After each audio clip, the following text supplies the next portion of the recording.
So you have and then, of course, in the United States with our own disasters man-made by BP, which, of course, everything's okay now. And by the way, this is important, Alex. You look what's going on in Russia, in Pakistan, what's going on in the U.S. In every instance, you're hearing the people complaining about how unresponsive the governments are. They're going crazy right now in Russia. They're firing people. Same thing in Pakistan. And, of course, we see with the Katrina quality rescue skills in the U.S. Here's what every thinking adult has to grow up to. There's nobody there to lead you or to save you. I don't care what country it is. Governments, by their nature, are run by people that are basically sociopaths that are only interested in their own power and could care less about you, and they're incompetents. They've never worked a day in their life, most of them. They've only learned how to game the system to get a cushy political job. So when we crash before 2010 happens, people better be prepared for it. They better be able to weather this storm, because if there's war with Iran, as you well mentioned, you're going to see oil prices skyrocket, you're going to see gold prices go through the roof, you're going to see hyperinflation, and you're going to see the government crack down on the people like you could never imagine. And we've seen the buildup for this police state, and they now admit we want to use the Army, we want to use the Marine Corps against you. We're going to federalize your local towns. The establishment, the ruling rats, the ruling class, they've been preparing for this. They knew what happened 10 years ago when they started selling these derivatives. They knew what was going to happen. You could look at it 4 or 5 years ago and forecast the collapse of 2008 and further forecast that we weren't in a recovery. We were just continuing the collapse. So they know what they're doing, but I think they've miscalculated that they're going to get away with it. They thought Obama could be sold as this messianic leader, but Humpty Dumpty has fallen off the wall, and the next Republican savior they give us, unless it's Ron Paul, isn't going to be able to reverse this. So I happen to agree with you, and unfortunately, most of the other analysts are now agreeing with you that it's going to get bad, but you're saying pretty soon. I mean, how bad will this collapse get? It'll be... We're going to see, look at the unemployment numbers already. What did we just lose? Another 131,000 jobs were lost in July. And what do we have to do? We have to create 1.25 million a year just to stay even. And then the June numbers were revised to 221,000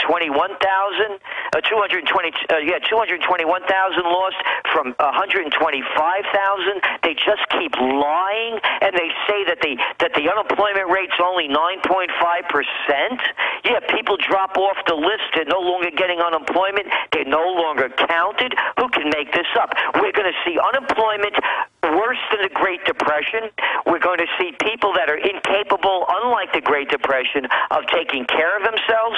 We're going to see crime at levels that they're not going to be able to deal with.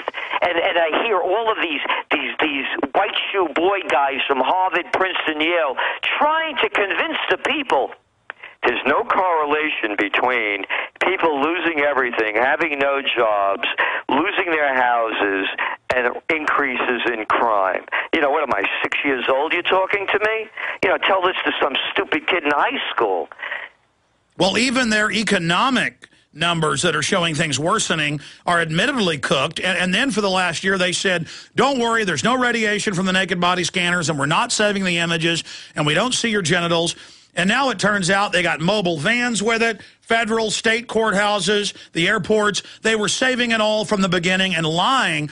I mean, that shows a arrogance and a hubris or a chutzpah that is just off the charts, Gerald, for them to knowingly lie about everything. I mean, it's certainly getting worse. I mean, I guess if they've told 1 million lies, why not tell 1 million more? Exactly. You know, I was just on Fox this past week, and there was this guy from Washington, I forgot, and I was saying how bad things are going to get, and this guy comes out and starts saying, well, you know, in 1983, we were in a very similar situation, and the United States ingenuity, don't underestimate the American worker, that's what got us out of it. I said, listen, this isn't 1983. In 1983, there was a Soviet Union. We didn't have all of this world trade with China. It was still communist China. They weren't eating up the global marketplace.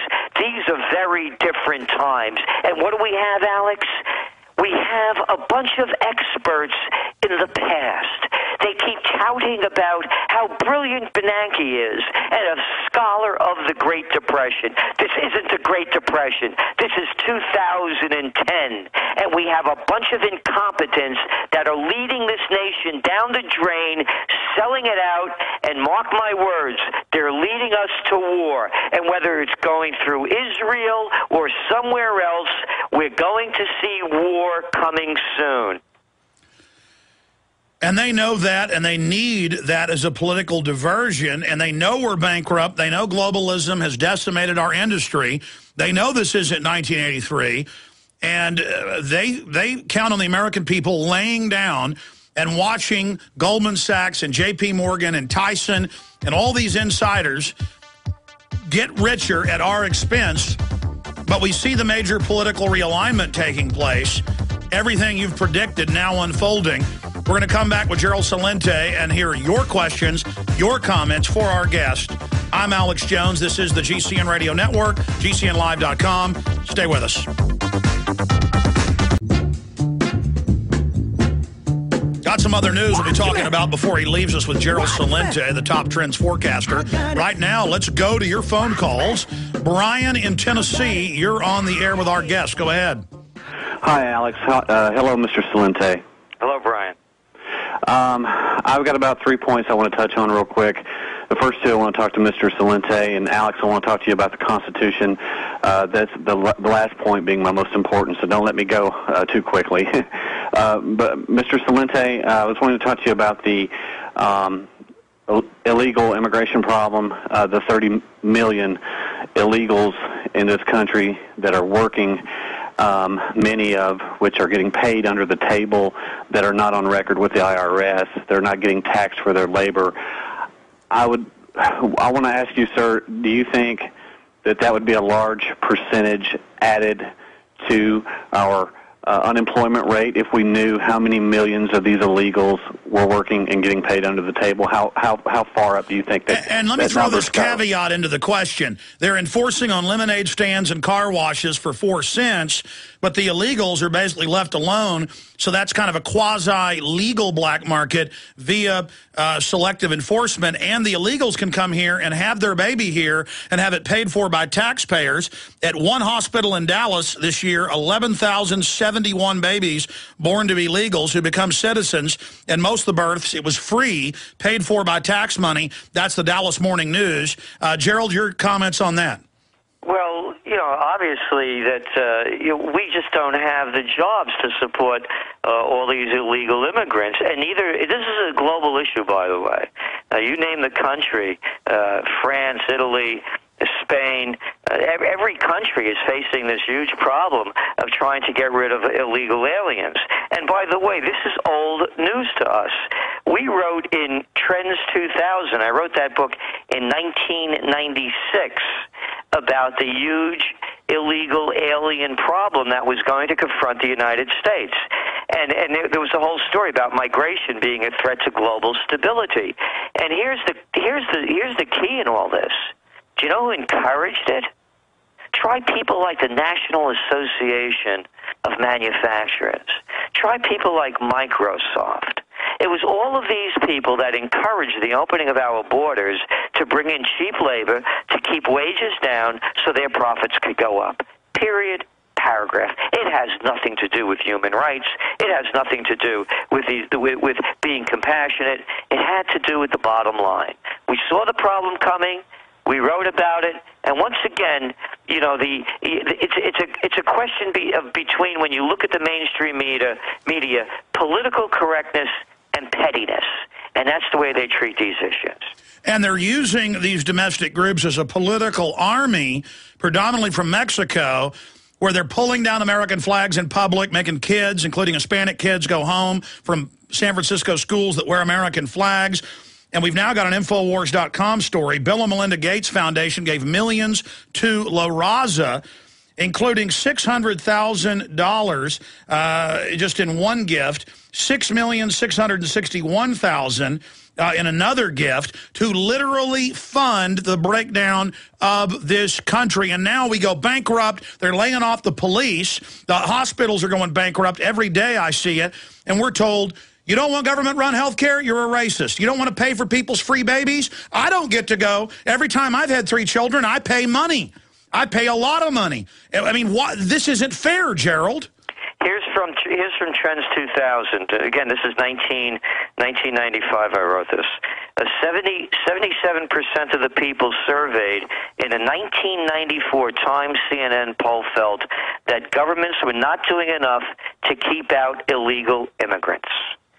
This has been a huge issue, and the only reason they haven't been doing anything, again, let's just call it what it is to undercut the labor market with cheap labor. That's it. Nothing more. Which doesn't help the economy. It destroys the base. It destroys everything because it brings down the whole standard of living. It's like trying to tell people how wonderful it is to go to Walmart to save 3 cents on something because it's getting made in China and we don't have to have those dirty manufacturing jobs that used to pay high wages. And instead now you become a service sector society. Think of the word. I say this all the time. You break out the word serf, servant, servitude. We went from a country of craftsmen, a country of merchants, a country of mom and pop businesses, artisans, manufacturers.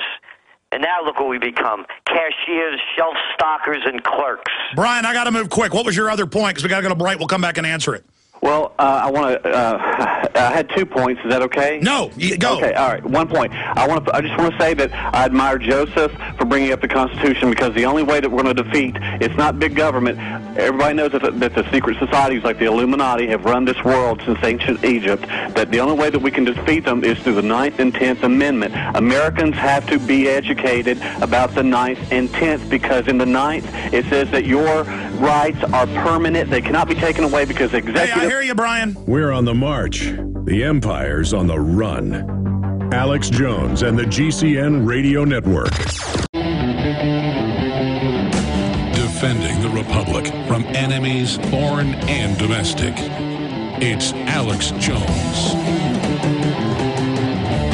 Okay, I want to race through your phone calls. I wasn't trying to be rude to Brian, but we spent one segment with him on a key issue. That's why we're taking your calls. You bring up important topics, but I want to give everybody a chance.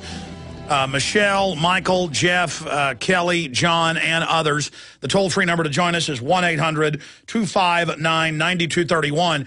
Gerald, before we go any further, because you never toot your own horn, it really is invaluable information on your website and, of course, in the newsletter. And big corporations, small businesses, individuals subscribe to it. It's very affordable. How do people subscribe to the Trends Journal? I know there's trendsresearch.com, but how do they get the quarterly report?